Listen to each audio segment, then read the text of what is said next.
Hola, bueno, este es el video de la clase de la primera unidad de la materia Estructuras 3 de la Facultad de Arquitectura de la Universidad Nacional de San Martín. El tema que vamos a ver hoy es rigidez. Es un tema un poquito que trae algunas complicaciones de comprensión, así que vamos a avanzar sobre eso. Veamos primero entonces ¿qué es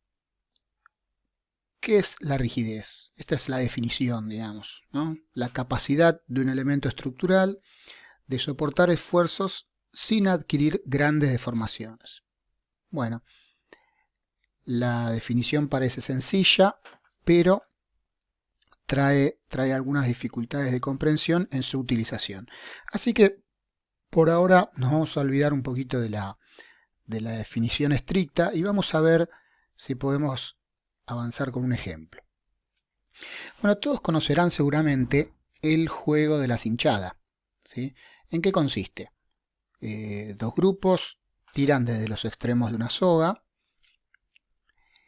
y se marca el centro de la soga y a medida que avanza el juego gana quien logra llevar esa marca del centro de la soga hacia su lado, ¿sí? Haciendo fuerza a todo el equipo desde el extremo.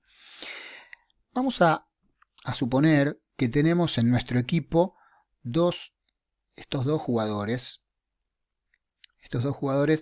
que tienen distintas características. A uno vamos a llamarlo el patobica, si me permiten el término, el forzudo, ¿sí? Al que le vamos a aplicar ese concepto de rigidez. En este caso, ¿qué sería? Bueno, sería que es aquel que necesitamos hacer mucha fuerza para moverlo una pequeña distancia, digamos 1 centímetro o 10 centímetros, lo que ustedes quieran. Supongamos 10 centímetros. Tengo que hacer una fuerza muy grande para poder moverlo esa longitud. Y en el mismo equipo tengo otro compañero que lo llamamos el flaquito, ¿sí? Que en este caso no tiene que ver con su peso, sino que tiene que ver con que necesitamos hacer muy poca fuerza para moverlo esa misma distancia.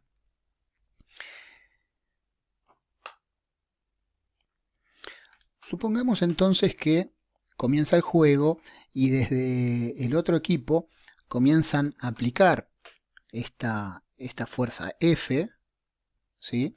Y desplazan la marca original, ¿sí? Esta marca original la desplazan esta distancia delta, ¿sí? Supongamos que son 10 centímetros, no importa. Entonces la primera pregunta que nos hacemos es, ¿cuánto se movió el más forzudo, el patobica? ¿Cuánto se movió si suponemos que la soga es indeformable, ¿sí? Vamos a aceptar por ahora que la soga es indeformable. Entonces, ¿cuánto se movió? Bueno, evidentemente, tanto el forzudo como el flaquito, los dos se movieron esa misma distancia delta, ¿sí? Porque la soga no se deformó. Bien, entonces sabemos que la distancia que se movieron es la misma. Entonces, la pregunta que nos hacemos ahora es ¿qué porción de esa fuerza F tomó el patobica y qué porción de esa fuerza F tomó el flaquito? ¿Sí? Lo que sí sabemos, vamos a correr un poquito, que se vea mejor, ahí está. Lo que sí sabemos es que la suma de las dos fuerzas va a ser igual a la fuerza total. ¿Sí? Entonces, ¿qué fuerza tomó cada uno? Entonces, acá les voy a dar un instante para que piensen, ¿sí? Si quieren, pongan pausa en el video y piensen un poquito, ¿sí? Y analicen. Bueno, muy bien, si ya pensamos la respuesta, continuamos. Entonces, y pensemos lo siguiente. Si la distancia que se movieron los dos jugadores fue la misma, pero supongamos una relación de rigideces donde la rigidez del forzudo es 9 veces la rigidez del más flaco, o sea, necesito mucha más fuerza para mover la misma distancia al forzudo que al flaco, entonces la fuerza que tomó cada uno, debido a que la distancia que los moví delta es la misma, la fuerza que tomó el más fuerte es 9 veces más grande que la fuerza que tomó el más débil, el más flaco. Bueno, recordemos ahora un poquito cómo calculamos la flecha en una viga simplemente apoyada, supongamos, o en cualquier elemento flexado, ¿sí? Tenía siempre esta forma, ¿no? Un coeficiente adimensional por la carga, por la longitud a la cuarta sobre EJ, donde E es el módulo de elasticidad y J el momento de inercia. O sea, que para, digamos, cuanto mayor es el momento de inercia y el módulo de elasticidad, menor es la flecha máxima. ¿Sí? Entonces podemos decir que la rigidez para un elemento sometido a flexión, disculpen la letra fea, es función directamente proporcional del módulo de elasticidad y del momento de inercia e inversamente proporcional a la longitud. Bien, vamos a una aplicación de esto que estamos comentando. Supongamos que tenemos dos pórticos o un pórtico empotrado en sus dos bases, sus dos columnas empotradas, con las ecuaciones de la elasticidad que conocemos de los cursos anteriores de estructuras, que eran sumatoria horizontales, sumatoria verticales y sumatoria de momentos respecto a cualquier punto igual a 0.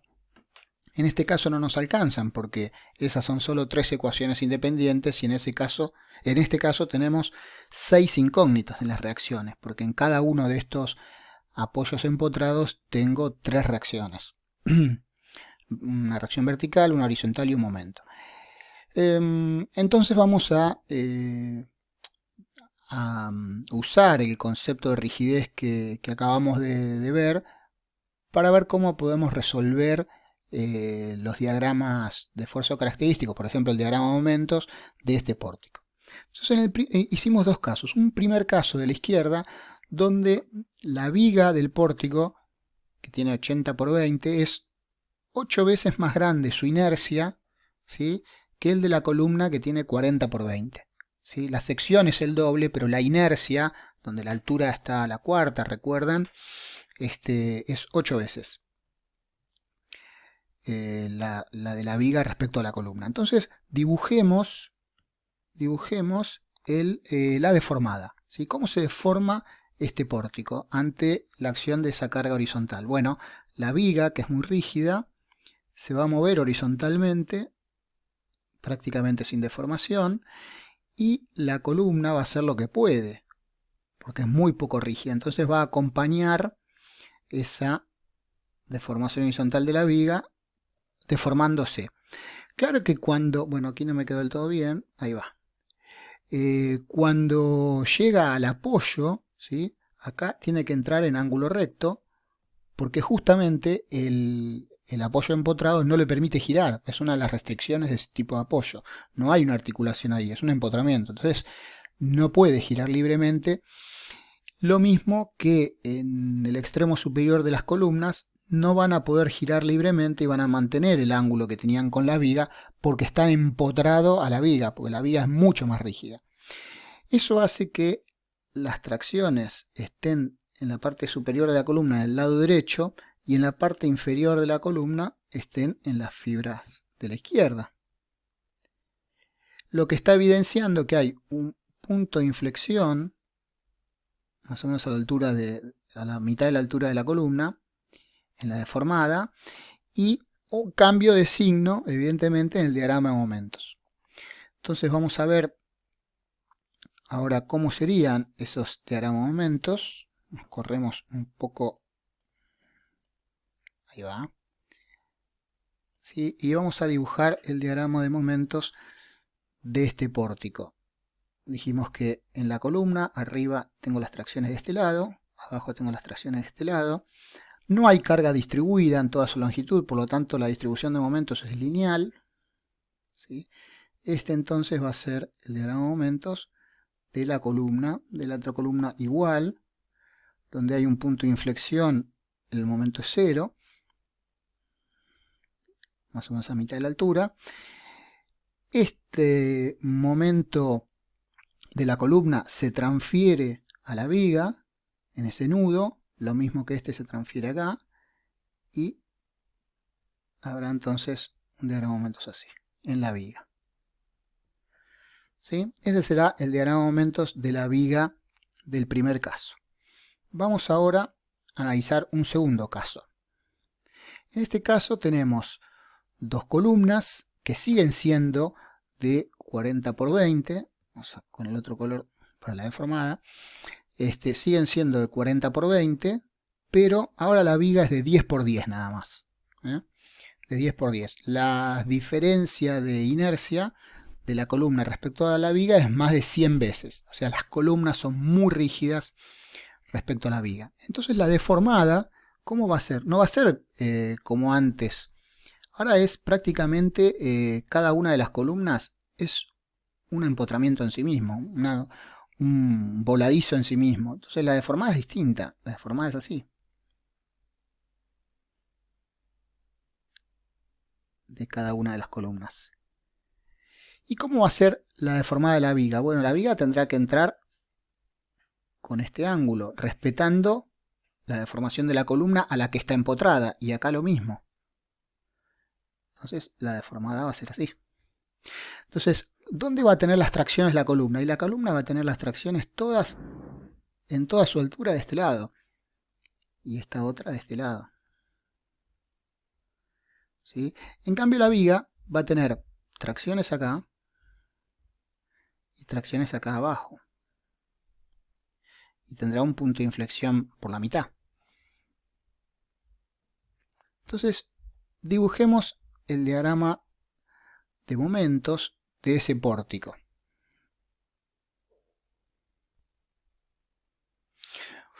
Bueno, el diagrama de momentos del segundo pórtico, entonces, será en toda la altura de la columna, triangular, con la fibra traccionada del lado izquierdo en toda su altura, o prácticamente en toda su altura, salvo tal vez un poquito en el extremo se dé vuelta. Lo mismo será en la otra columna, y en la viga tendremos un doble triángulo como momento flector, con ese pequeño momento en el extremo provocado por el empotramiento a la columna. ¿Sí? Incluso podemos tener una idea de los valores de estos momentos, porque fijémonos algo. La única fuerza en este caso es la fuerza F, que respecto a los empotramientos de base tiene una altura h. ¿Sí? Entonces podemos decir que el momento total,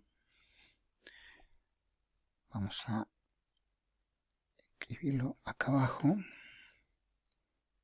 acá. Entonces podemos decir, ahí va, que el momento total será la fuerza F por la altura h. ¿Sí? Entonces, en este caso, que prácticamente son dos ménsulas las que toman ese momento total, bueno, podemos decir que este momento aproximadamente es el momento total sobre 2 y momento total sobre 2. Este triángulo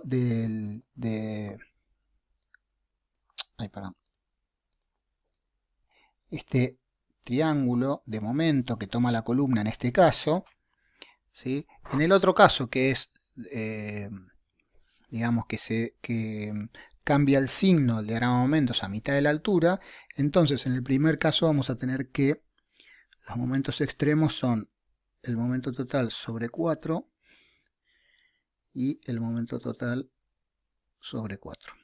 Lo mismo en la otra en la otra columna. Y lo mismo en los extremos de esta viga. Por lo tanto, podemos decir como conclusión que el segundo pórtico con columnas mucho más rígidas soportan mucho mayor momento en su base.